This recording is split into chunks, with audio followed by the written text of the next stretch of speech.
Oi, turma, tudo bem? Olha, eu tô gravando então nosso encontro virtual da aula 3, uma aula em que os capítulos falam da cidade do Cabo e,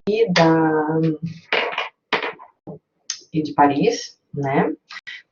É o tema, né, patrimônio, as manifestações artísticas dessas duas grandes cidades. Então, eu preparei aqui um material para a gente falar sobre essas duas capitais, duas cidades, e também eu preparei dois artigos para leitura, né, para a gente refletir um pouquinho sobre essa questão da arte e da cultura, principalmente, em especial, na escola, né? Como a gente pode utilizar esse conteúdo, essa disciplina, para refletir de que forma a gente vai trabalhar as manifestações artísticas na escola e qual é a intenção. Então, vamos lá.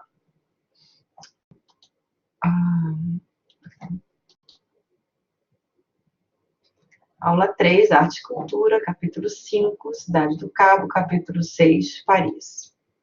A Cidade do Cabo é definida assim, onde os oceanos se encontram. Foi descoberta por portugueses, colonizada por holandeses, e foi a primeira cidade a ser fundada por europeus na África do Sul, e por isso é conhecida como a cidade-mãe.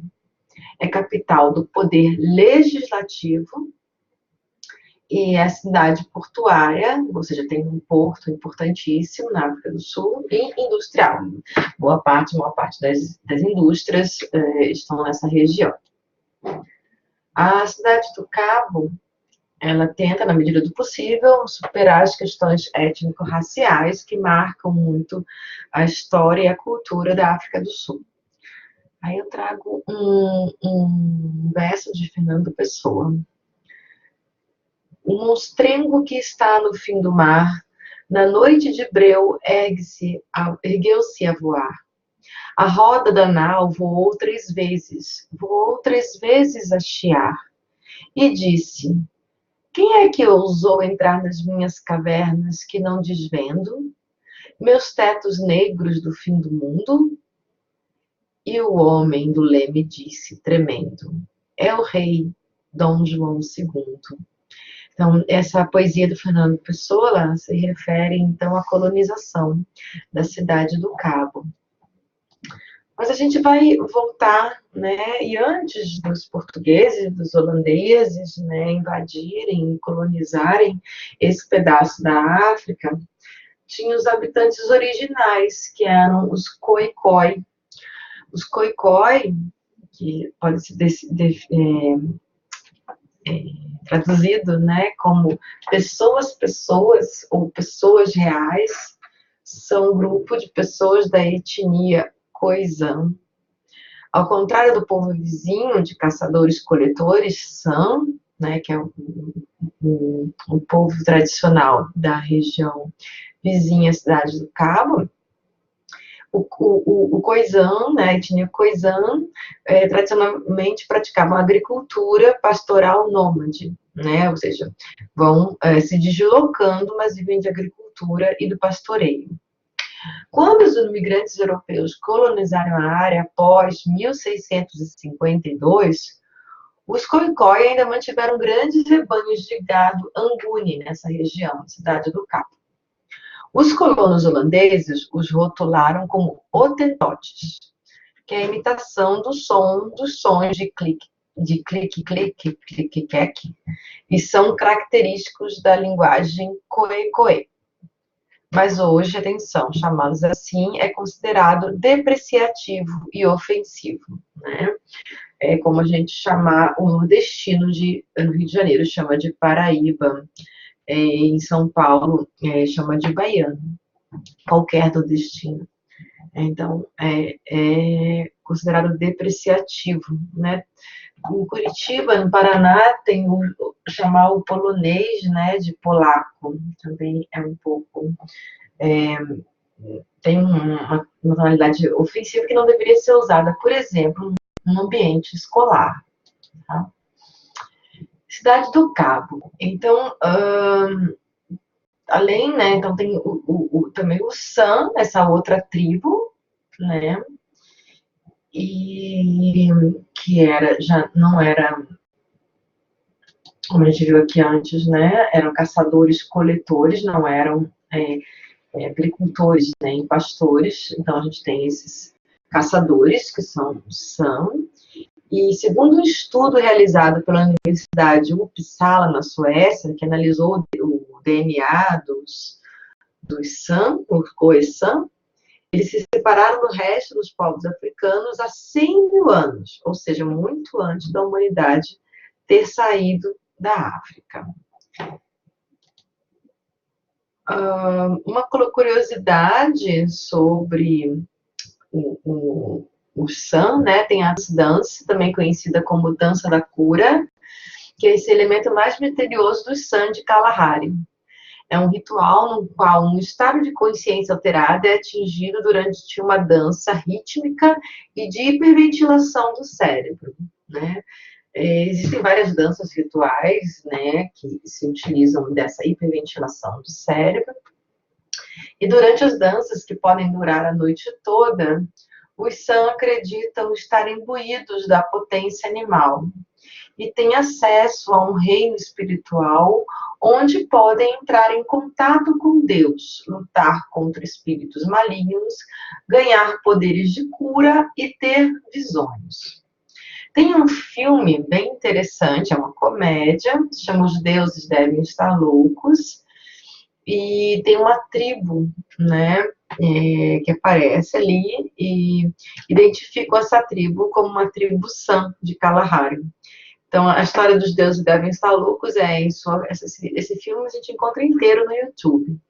Em sua caminhada pela mata, um aborígene africano encontra uma garrafa de Coca-Cola que foi jogada de um avião e, voltando à sua tribo, todos começam a disputá-la e o aborígene decide devolvê-la aos deuses, de onde ingenuamente pensa ter vindo. Então, essa dança, né, essa trance dance, essa dança ritual, é uma combinação desses movimentos de dança repetitivos, com canto, palma e tambores, que ajuda, então, a liberar o non, a força vital dos homens que dançam. Quando o non é ativado dessa maneira, a energia move os seus seres, o que promove a autocura e os dá o poder de ajudar a curar os outros também. Os Sanis acreditam que esta energia espiritual permite que os curandeiros superdotados vejam, consigam enxergar a doença nos outros e usem então o poder das mãos, poder curativo das mãos, para afastar fisicamente a enfermidade de um paciente. Ela também pode ser usada para curar aspectos negativos da comunidade, né, como raiva, conflitos, problemas de comunicação. Uns rituais desses seriam muito importantes, né, no momento que a gente está vivendo, né, que a dificuldade de comunicação entre as pessoas e a agressividade está em níveis muito elevados. Esses processos poderiam ser bem positivos, né? Algumas terapias, como a constelação sistêmica, se usa, né, de rituais africanos. No caso da constelação sistêmica, que é uma terapia bem usada, bem conhecida, eles usam referências de uma tribo Zulu, né? Esse terapeuta, o padre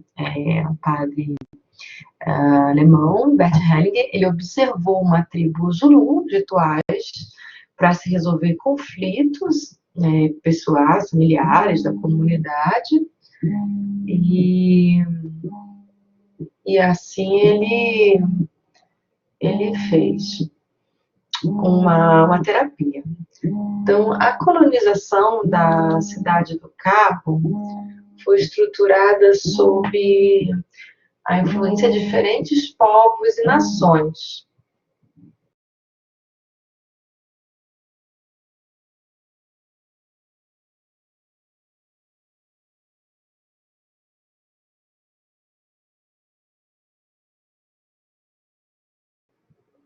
Então, além dos coicós e dos San, também os europeus, né, os holandeses, os britânicos e franceses, também muçulmanos oriundos do Sri Lanka, da Indonésia e da Índia, que aportaram na região durante o século XVII e que desempenharam um papel importante na cultura sul-africana.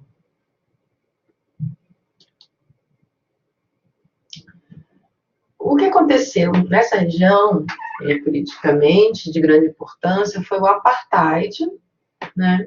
Só que essa divisão de raças, né, que foi o apartheid, essa separação, ela já era observada em 1913, com a Lei das Terras, né, que dava 90% das terras aos brancos e apenas 10% aos negros. O apartheid, a separação, foi um regime de segregação racial que ocorreu na África do Sul entre 1948 e 1994.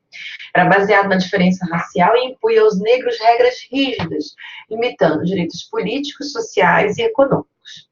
Em 1949, os casamentos mistos foram proibidos. E em 1950, a lei da imoralidade proibia, então, a relação sexual entre brancos e negros. No mesmo ano, a população foi cadastrada e separada por raça, além de ser fisicamente, né, dividida com a formação de áreas residenciais específicas. Então, os locais e equipamentos públicos, né, instituições públicas, também foram segregadas e tinham placas com a indicação somente europeus, né, o que impediu o contato de europeus com os negros. Aí tem essa ilha, Robben Island, que fica a apenas 10 quilômetros da costa da cidade, e foi construída ali uma prisão para os presos políticos. Os primeiros prisioneiros de Robben Island foram integrantes do povo Khoikhoi, vencidos na luta contra o colonizador holandês Jan van Riebeeck, isso, né, no passado colonial, e depois, então, usada para prender os presos políticos. Então, ela é tradicionalmente uma ilha presídio, uma ilha prisão.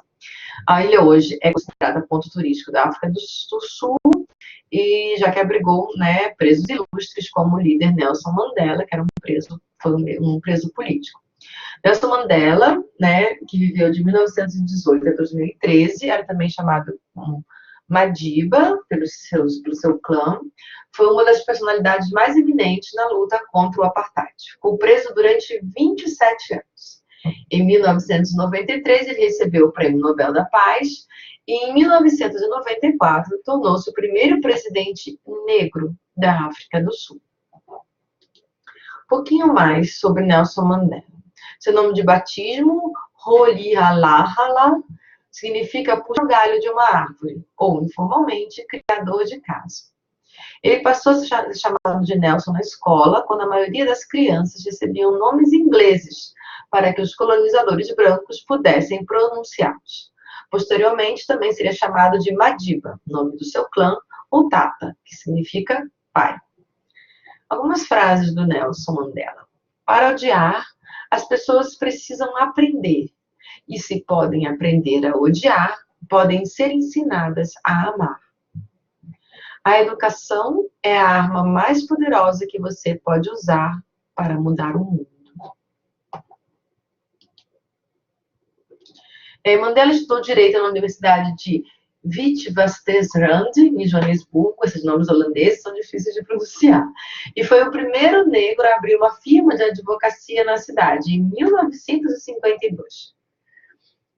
De 1962 a 1990, ficou preso por seu envolvimento com o movimento de liberação do Partido do Congresso Nacional Africano. Ele foi condenado à prisão perpétua por traição e conspiração contra o governo, mas foi solto quando o CNA se tornou legal, novamente. Na prisão, ele virou um símbolo da luta contra o apartheid, que era o regime de segregação racial, né? Mandela mostrou a importância de se trabalhar junto, não importava a posição política ou racial, para construir uma democracia. Em 1994, ele foi o primeiro presidente negro da África do Sul, eleito na primeira eleição de fato representativa. Ele ficou no cargo por 5 anos, que era o tempo estipulado do mandato presidencial. Ele recebeu o Nobel da Paz em 93, junto com Frederic Willem de Klerk, o último presidente branco da África do Sul. Depois de se aposentar da política, ele abriu a Fundação Nelson Mandela, cujo foco é combater o HIV/AIDS, né, e dar apoio ao desenvolvimento rural e educacional da África do Sul.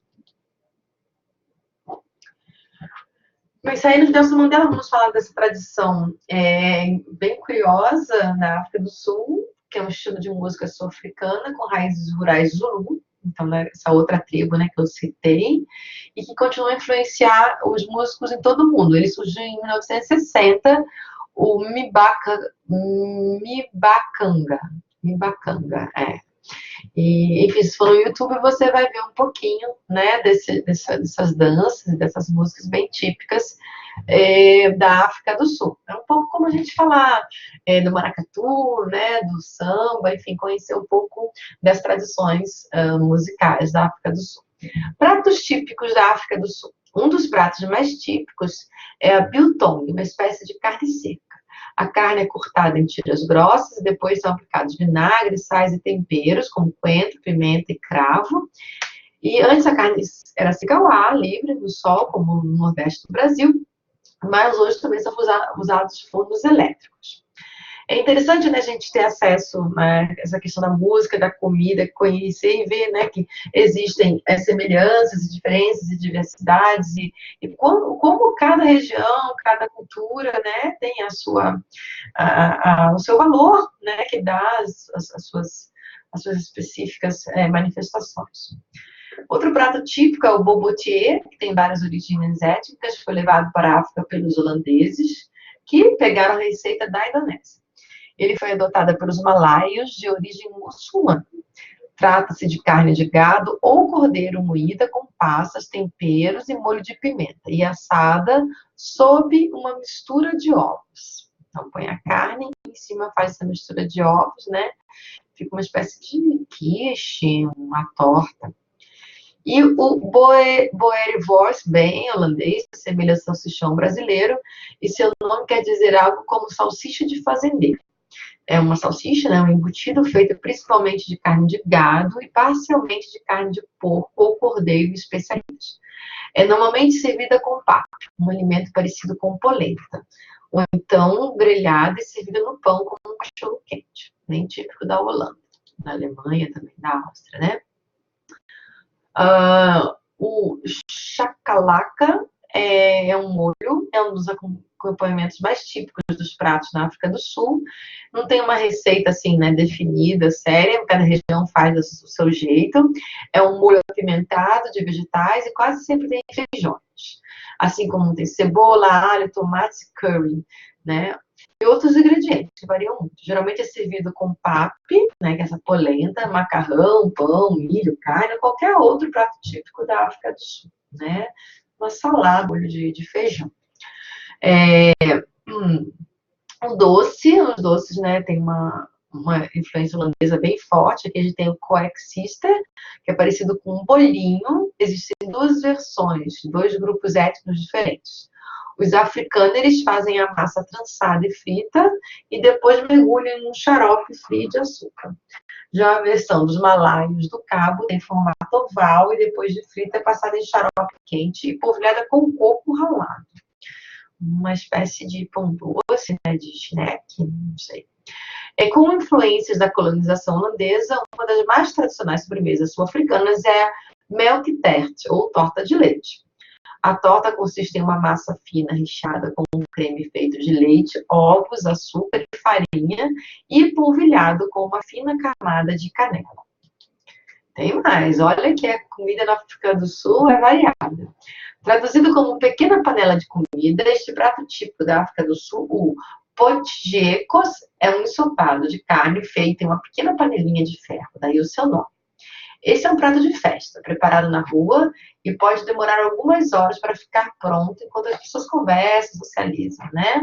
É feito com algum tipo de carne, vegetais, temperos e algum tipo de bebida alcoólica, como cerveja, xerez ou vinho. Uma coisa um pouco meio variada, né? Assim, existe, pelo que a gente vê, existem várias formas de se preparar. Outro prato típico dos Himalaias do Cabo é o sosatie, um tipo de kebab. São cubos de carne de cordeiro carneiro apimentadas, marinadas em cebola, pimenta, alho, curry e suco de tamarindo. E são assados em espetos, são, na verdade, né, espetinhos de carne. Então, a população da Cidade do Cabo mescla, então, esses povos da Malásia, né, os malaios que a gente falou tanto como influenciam, né, principalmente na cultura culinária, né, da Indonésia, principalmente, né, via Holanda, que colonizou a Indonésia, Madagascar, Moçambique, e dos europeus de diferentes nacionalidades.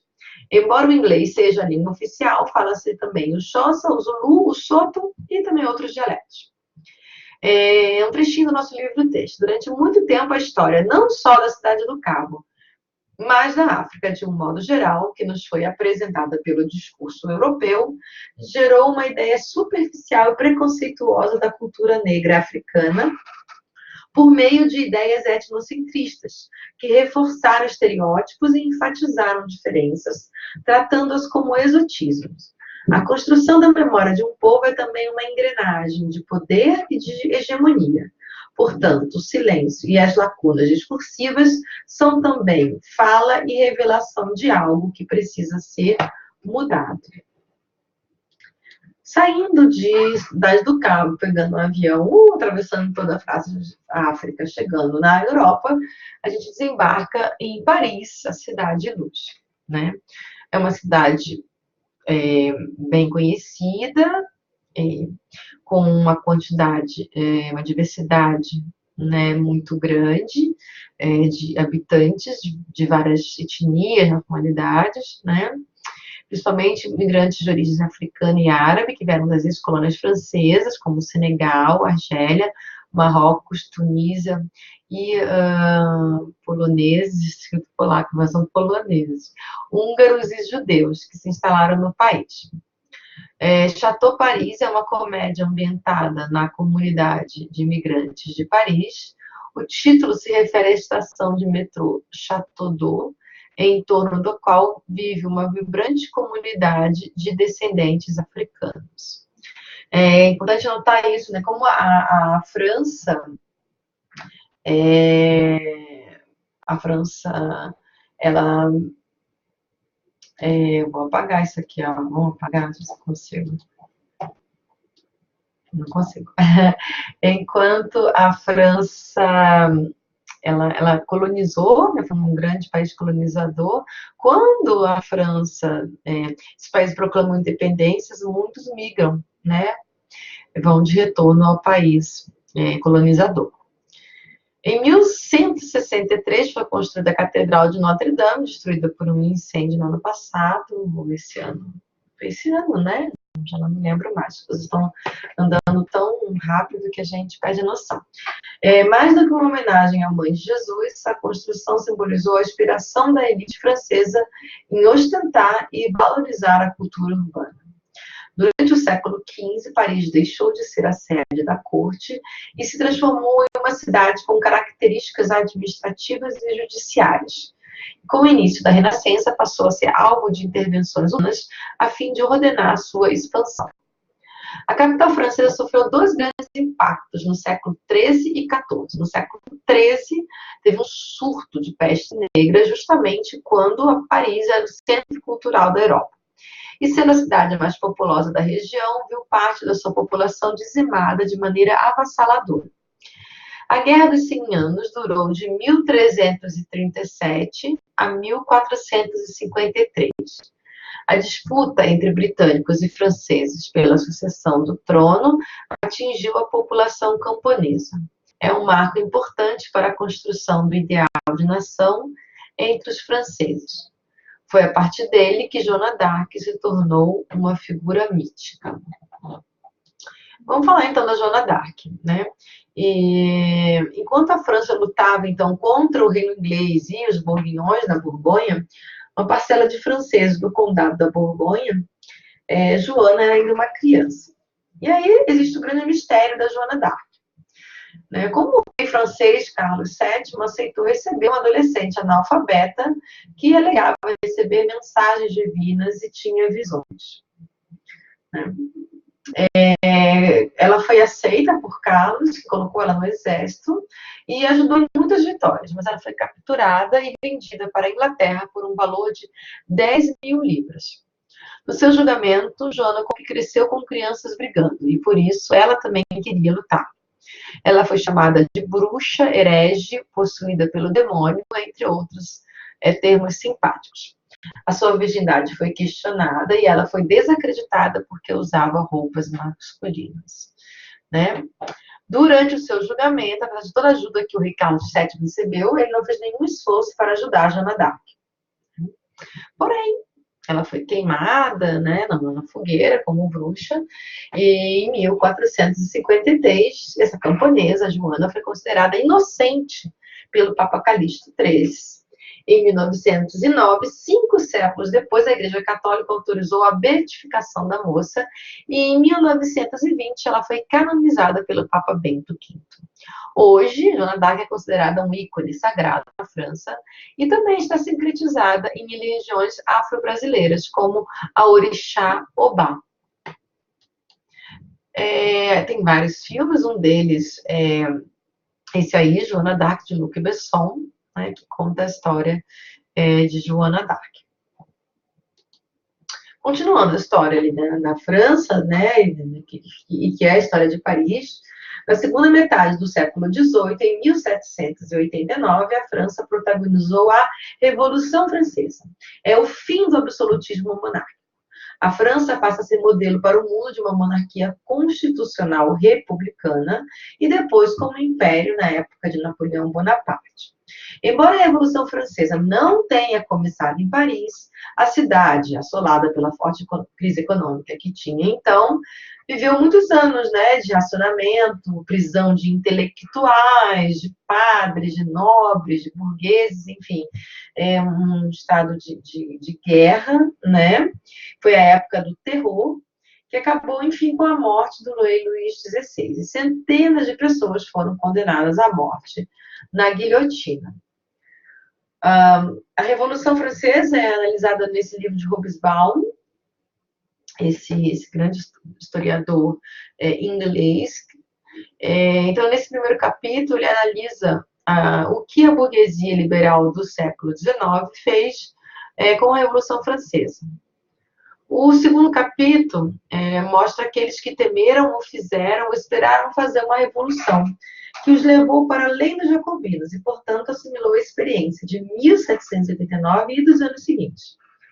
Pois não se pode deixar de repetir sempre. Aí a gente está aqui citando, né, Hobsbawm, tanto o liberalismo quanto a revolução social, tanto a burguesia quanto potencialmente o proletariado, tanto a democracia, em qualquer de suas versões, quanto a ditadura, encontram seus ancestrais na extraordinária década que começou com a convocação dos Estados Gerais, a tomada da Bastilha e a Declaração dos Direitos do Homem e do Cidadão.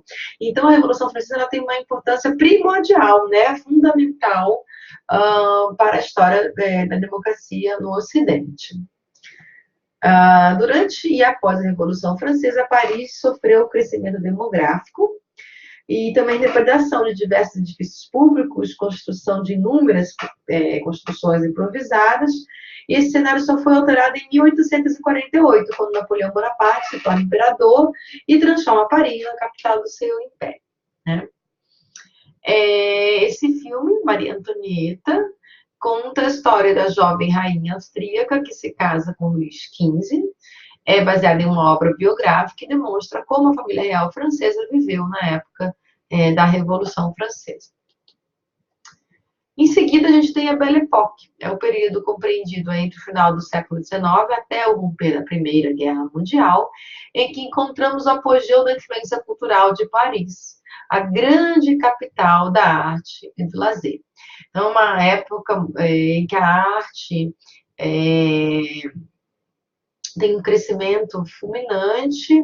A gente tem Montmartre, que vão ter os pintores, o impressionistas, como o Renoir, que vão registrar todo esse momento de fervilhante da cultura e da arte parisiense. O escritor e poeta francês Victor Hugo, que escreveu O Corcunda de Notre Dame, conta um pouco da história de Paris e seus conflitos sociais nesse livro. Ele é ambientado na Idade Média e a Catedral Notre Dame é um lugar privilegiado de desenvolvimento dessa história. A obra foi escrita em 1831 e é um ícone da literatura romântica. Foi uma crítica aos ideais burgueses e se constituiu como uma denúncia à marginalização de certos grupos sociais, como os ciganos, por exemplo. A gente pode ver que essa questão da marginalização de minorias, ela é, né, bem antiga, ela só vai se repetindo de formas diferentes, em povos diferentes, em sociedades diferentes. Um trechinho de Victor Hugo. É que o amor é como uma árvore. Cresce por si mesmo, lança profundamente suas raízes em todo o nosso ser e continua sempre a vegetar na ação em ruínas. Acho que é isso, né? Numa ação em ruínas. Bem, depois a gente vem a Paris moderna. Então, ao longo da década de 1960, a França vivia a contradição de um governo autoritário e reacionário. A população francesa começa a se concentrar nas cidades, e então tem uma população jovem, muito politizada, com movimentos favoráveis à independência e da Argélia, que ainda era colônia, e além de movimentos estudantis. Nesse período a gente tem Edith Piaf, a cantora que nasceu em 1915 em Belleville, no bairro de Paris, e tornou canções como La Vie en Rose e Non, je ne regrette rien, sucessos mundiais e músicas consideradas quase hinos, né, nacionais da França, além da Marseillaise. Então, um pouco da arquitetura, né, que a gente viu no nosso livro, vamos aqui dar uma revisada. Tem um estilo gótico, que, enfim, era um dos casos mais conhecidos era da igreja de Notre Dame, né? Então, essas estruturas muito elevadas, de linhas mais verticais, adornadas por esculturas e vitrais. E o estilo barroco, típico do Palácio de Versalhes, né? E a ideia dessa construção de arcos como simbologia de vitórias militares, que era comum entre os romanos. Então, o arco do triunfo francês, por exemplo, foi construído para homenagear Napoleão Bonaparte, o imperador da França, na ocasião da Batalha de Austerlitz, né? As margens do rio Sena, né, tem essas passarelas, essas calçadas, foram inscritas como patrimônio mundial pela Unesco, né? Então, a cultura francesa, ela é muito rica, muito complexa. Então, a gente tem aí, ó, novamente falando, a gente falou de Renoir, a gente tem Eduardo Manet, Claude Monet, Edgar Degas, Paul Cézanne, que são referências do movimento impressionista e pós-impressionista. Outra manifestação típica é o Cancan, né? No Cancan tem esse filme com a Shirley MacLaine e o Sinatra. Em ritmo acelerado, dançarinas com saias rodadas e coloridas fazem diferentes movimentos de pernas e braços. E na época do seu surgimento, era considerada pela sociedade em geral como uma dança muito escandalosa. Ainda hoje, né, causa uma certa impressão. Júlio Verne escreveu Paris no século XX, em que abordou as mudanças cotidianas ocorridas a partir da tecnologia. E Walter Benjamin escreveu Paris, capital do século XIX, obra na qual fez uma análise da emergência da cultura burguesa no século XIX. Então, para quem quiser, né, se aprofundar um pouco nas transformações da cidade de Paris. Bem, as comidas francesas são mais conhecidas, né? Por isso eu dei um pouquinho menos de espaço em relação à África do Sul, mas vamos lá. Nós temos os queijos, né? Os famosos Roquefort, o Brie, Camembert, a quiche, né? A famosa baguete, né? Sanduíche de baguete com queijo e presunto. Os vinhos, né? Os típicos vinhos franceses, um Bordeaux, né, a Champagne, né? Aí a gente tem o cassoulet, né, esse ensopado de feijão com carnes, legumes, e a deliciosa crêpe, né, que pode ser feita tanto doce quanto salgada, são pratos típicos da França. Em Paris, a gente vai encontrar quase como no Brasil a gente encontra pipoqueiro, ou então barraquinha de churros, no Paris você vai encontrar as barraquinhas de crepe, tem assim em toda esquina. Ou como em Salvador a gente vai encontrar a barraquinha de acarajé, em Paris você vai encontrar o crepe, né, a crepe. A história parisiense, por seu incontestável papel como centro irradiador da arte, cultura e lazer, serviu de paradigma cultural para o mundo. Diante disso, vamos refletir sobre a concepção de cultura? Mesmo diante das influências exercidas pelos modos de ser e de viver da capital francesa sobre vários elementos culturais do mundo ocidental, não devemos nos deixar influenciar por uma visão que atribui valores às diferentes culturas, ou seja, que considera, por exemplo, a cultura francesa melhor do que as demais culturas. Isso provoca, às vezes, até uma reação exagerada, né, de defesa contra as intromissões francesas, e algo também que a gente tem que tomar cuidado, né, para não agredir, né?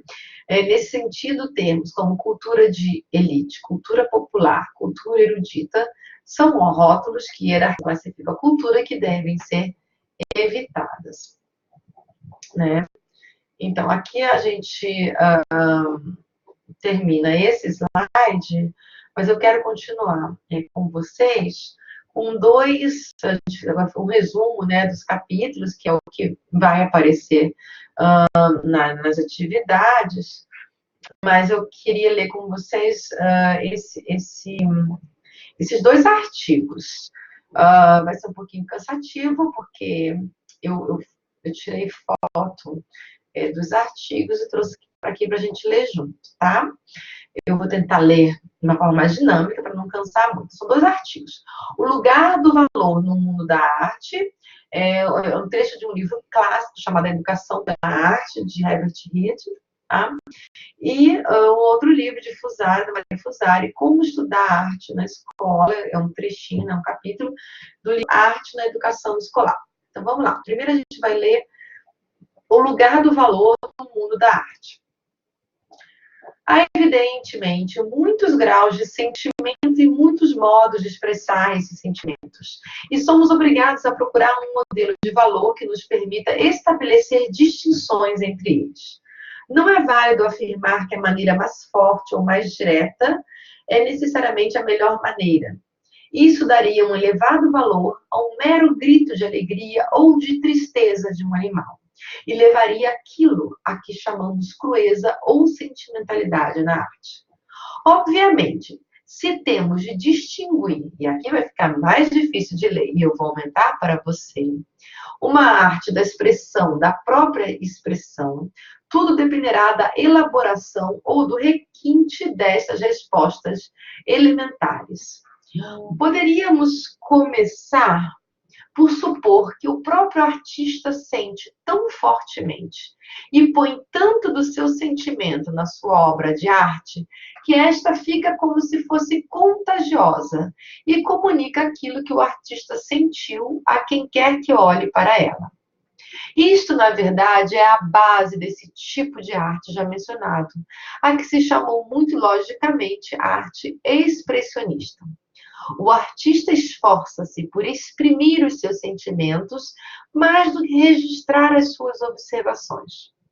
Na realidade, experiências com cegos congênitos mostraram que mesmo as pessoas que nunca tiveram quaisquer imagens visuais podem, contudo, dar expressão plástica às suas sensações corporais.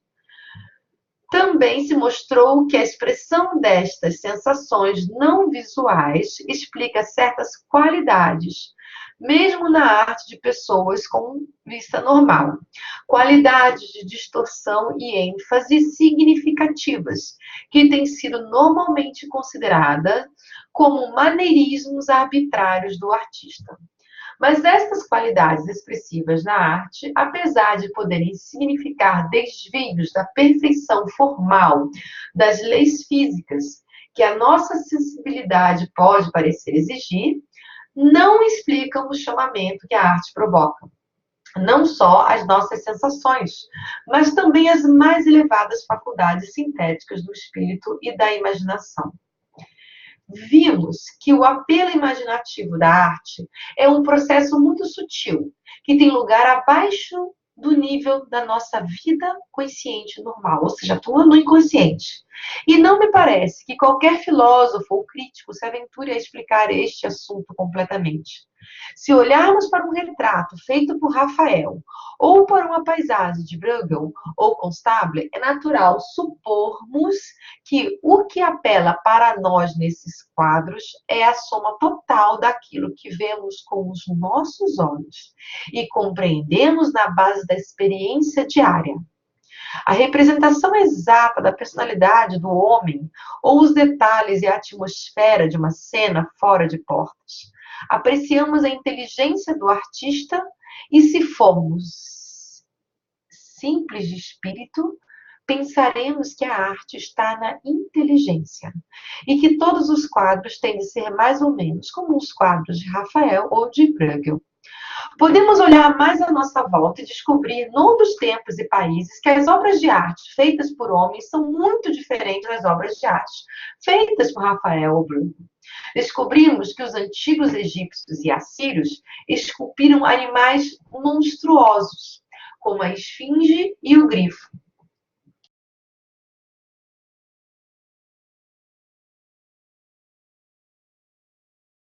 Que os índios moldaram estátuas de bronze de deusas com 4 ou mesmo 6 braços, e que quando os chineses pintam uma paisagem, deixam de fora quase todos os detalhes e parecem satisfazer-se com uma nuvem, um pico de montanha e talvez uma árvore solitária.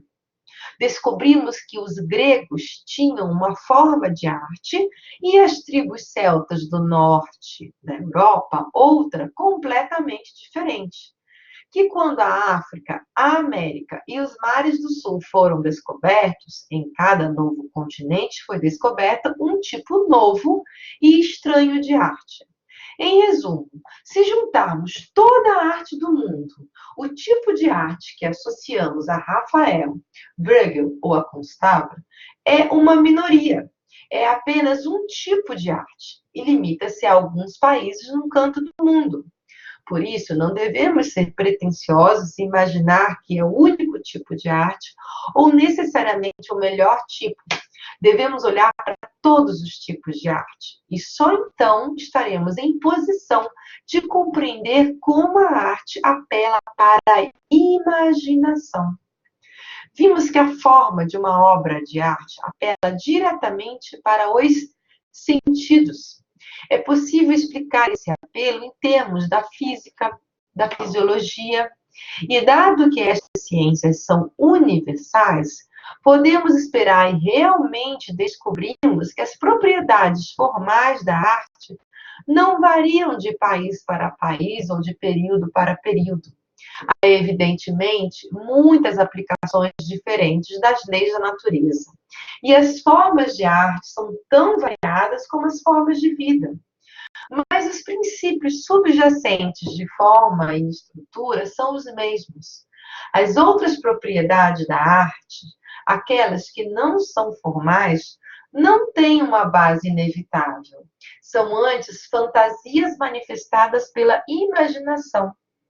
Também é possível que a imaginação tenha leis sob as quais opera, que as fantasias que parecem tão arbitrárias quando vêm até nós no estado de sonho, né, e que são instigadas pelos complexos patológicos que a psicanálise revela, tenham as suas próprias unidades e tendências dramáticas para a organização formal. Num outro capítulo, nesse livro, né, daremos provas que indicam esta direção. Falamos vulgarmente de imagens atraentes. E a metáfora sugere que há um fundo escondido a partir do qual as imagens emergem. Um poço do qual se erguem como gênios das noites, né? O gênio da lâmpada mágica. E sabemos que esta é a verdade. Estas imagens, quando não estamos conscientes delas, são mais ou menos profundamente armazenadas no espírito.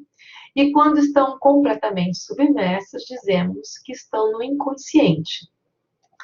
que é, opa, vamos diminuir aqui, aquela parte do espírito a que normalmente só temos acesso direto em estados de hipnose ou durante o sono. Uma grande parte da nossa vida, cerca de um terço, é passada neste estado de sono, durante o qual vivemos numa outra dimensão de tempo e espaço, cheia de um jogo ativo de imagens. Há poucas dúvidas que alguma da atração que encontramos em obras de arte se deva à presença nesta de imagens primordiais que descobriram seu caminho a partir dos níveis inconscientes do espírito. Tanto o artista que a cria, como nós que olhamos para ela, para essa arte, penetramos mais ou menos profundamente no mundo dos sonhos. O artista, ele tira desse mundo aquilo a que se chama a sua inspiração e a sua súbita percepção de uma imagem ou de um tema. E o espectador, a pessoa que goza uma obra de arte, leva no próprio ato de percepção uma nova imagem para esse mundo. A psicologia do que então acontece é ainda obscura, mas sabemos que depende em grande medida do que trazemos conosco quando ficamos em presença de uma obra de arte, daquilo a que os psicólogos chamam a nossa adaptação. Bem, lemos juntos, mas vocês podem ler e reler novamente, né? Eu enviei esse texto. A gente vai lendo junto para facilitar quem às vezes tem um pouco de dificuldade para se concentrar na leitura.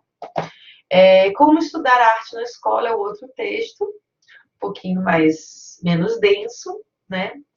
Vamos lá. A articulação entre a educação estética e a educação artística é a base metodológica desta proposta, e gerada pelo que se necessita saber em arte, como já discutiu. Embora estejamos considerando o processo de ensino e aprendizagem a partir dessa ideia, nada impede que o professor tenha os seus próprios métodos para tratar os aspectos específicos das linguagens e saberes artísticos. Importante mesmo é integrá-los de forma que o processo de aprendizagem da arte ocorra. Antes de dar continuidade à nossa proposta, precisamos esclarecer o que se entende por método relativo às aulas de arte.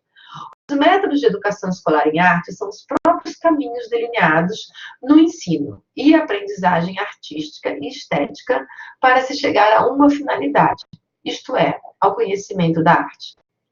Mas só poderemos percorrer tais caminhos através de procedimentos intencionalmente escolhidos, dentro de um determinado posicionamento pedagógico. Ou seja, a decisão pelos procedimentos de ensino e aprendizagem é que vai indicar as tendências e as ações pedagógicas que foram incorporadas.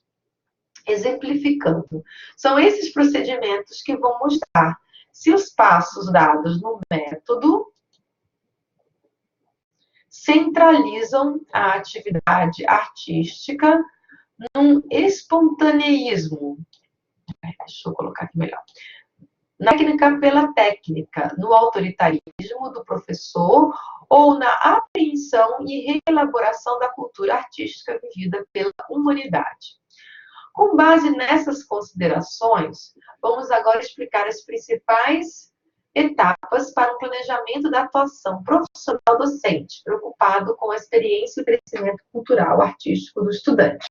Ponto de partida: conhecer a prática social e cultural vivida pelos alunos com relação aos aspectos artísticos, estéticos e históricos abordados nas unidades do programa. Identificar ao mesmo tempo o que lhes falta ainda saber sobre o assunto. Para desenvolver um bom trabalho de arte, o professor precisa descobrir quais são os interesses, vivências, linguagens, modos de conhecimento de arte e práticas de vida de seus alunos.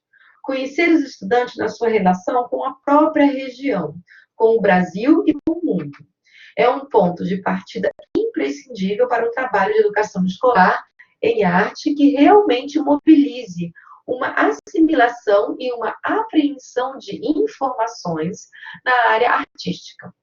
O professor pode organizar um mapeamento cultural da área em que atua, bem como das demais, próximas e distantes. É nessa relação com o mundo que os estudantes desenvolvem as suas experiências estéticas e artísticas, tanto as referentes a cada um dos assuntos abordados no programa de arte, como as da área da linguagem artística desenvolvida pelo professor. Pode ser artes plásticas, desenho, música, artes cênicas, etc. A preocupação com o cotidiano dos alunos não deve se restringir apenas ao momento do plano ou início do curso. Essa ação pedagógica deve acompanhar todo o desenrolar das atividades de estudo, para uma interligação mais viva com os conteúdos.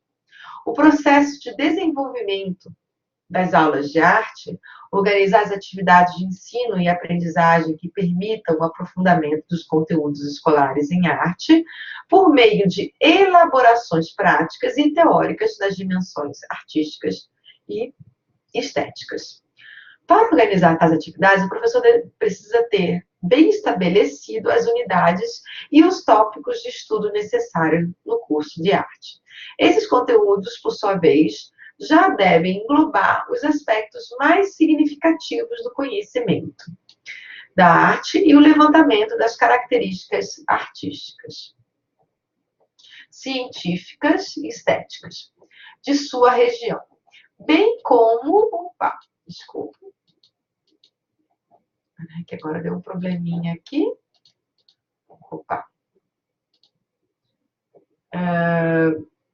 Bem como os interesses dos alunos e o que lhes falta saber quanto aos assuntos específicos de arte. Quanto aos procedimentos de ensino e aprendizagem, será preciso que as aulas de arte sigam orientações que propiciem atividades aos estudantes para o aprender a fazer e a analisar produções artísticas e estéticas, visuais, sonoras e cênicas. Isso de tal maneira que apresentem progressos em seu saber artístico e estético nas dimensões técnica, inventiva, representacional e expressiva do mundo por eles conhecido. Os caminhos escolhidos devem contribuir para os alunos exercitarem, então, aplicações prático-teóricas sobre os conteúdos estéticos e artísticos. Os procedimentos pedagógicos que viabilizam o fazer artístico dos alunos e a relação com as manifestações estéticas são, por sua vez, os definidores do processo e produto educativo nos cursos de arte na escola. Ao serem propostos exercícios ou as atividades práticas e teóricas, deve-se observar uma constante sintonia com o desenvolvimento das capacidades e habilidades artísticas e estéticas que estão sendo trabalhadas. Assim, pode-se organizar exercícios e atividades como uma busca de soluções para problemas de arte pensados a partir da realidade dos alunos. Esses trabalhos escolares podem levar o aluno tanto ao fazer artístico, quanto ao ato de comparar e contrapor produções artísticas próprias e de outros autores, dependendo da problemática estudada. Pode-se conseguir a ampliação de saberes artísticos que incluem o âmbito mais próximo, particular, singular. A região, a escola, a sala de aula, as pessoas individualmente, bem como o mais totalizante, as outras regiões, a América Latina e o mundo. Ações pedagógicas como essas, que impliquem trocas, comparações, podem mobilizar transformações, tornando-se assim um desafiante e dinâmico caminho na direção do conhecimento da arte e de sua aplicação na prática social viva. Sínteses e novos pontos de partida nas aulas de arte. Verificar o estágio em que se encontra o conhecimento estético e artístico dos alunos após as intervenções educativas práticas teóricas e propor uma sequência para o curso. Em algum momento do curso, os alunos já terão alcançado novos patamares de entendimento no campo da arte, e com isso adquirido condições de interpretação mais elaborada das práticas sociais vividas nessa área do conhecimento. As mudanças mostram na prática o processo de crescimento cognitivo sensível em relação aos níveis anteriores. Para o educador Cipriano Lucchesi, esse processo de elevação cultural do educando se caracteriza por um movimento de continuidade e ruptura, pelo qual os educandos se elevam de uma situação ingênua do ponto de vista do conhecimento e da cultura para uma perspectiva crítica e universal. Esse processo é elemento essencial em uma pedagogia que esteja preocupada com que os educandos elevem seu nível de entendimento do mundo e da realidade. Continuidade da ruptura é um processo que envolve o entendimento da contradição, segundo o qual o novo nasce do velho. O novo não é simplesmente a pura novidade, mas o velho superado por uma síntese vivificadora. O velho já não existe mais em si, mas está absolutamente incorporado ao novo. O novo foi engendrado dentro do velho, superando em nova forma sintética. No processo ensino-aprendizagem, isso faz pela continuidade e ruptura cultural. As novas possibilidades interpretativas que são incorporadas pelos estudantes devem ser acompanhadas pelo professor durante o processo de reflexão que caracteriza o planejamento de sua proposta escolar em arte. A finalidade desse acompanhamento é retomar continuadamente o planejamento do curso. Então, esses dois textos, né, eu trouxe um pouco para dar um embasamento teórico, além do nosso livro-texto, né, nosso estudo sobre a teoria da arte, né, como vemos a arte como as teorias da arte, né, se apresentam, e, por outro lado, sobre a arte e educação, como ensinar a arte na escola. Então, além do nosso livro-texto, eu trouxe esses dois textos ali junto com vocês para tentar facilitar um pouco a compreensão. Gente, eu estou disponível completamente para dúvidas, discussões, eu pretendo abrir um fórum para que a gente possa trocar algumas ideias. Então, eu gravei esse encontro virtual, porque ele é mais longo, então, por questões técnicas. Então, espero que ele aproveite. Se vocês tiverem dúvidas, por favor, me escrevam e eu me disponho a gravar até um outro encontro desse, uma outra aula dessa, explicando questões que possam aparecer ou que vocês queiram aprofundar, tá bom? Muito obrigada, gente. Uma boa semana para todos.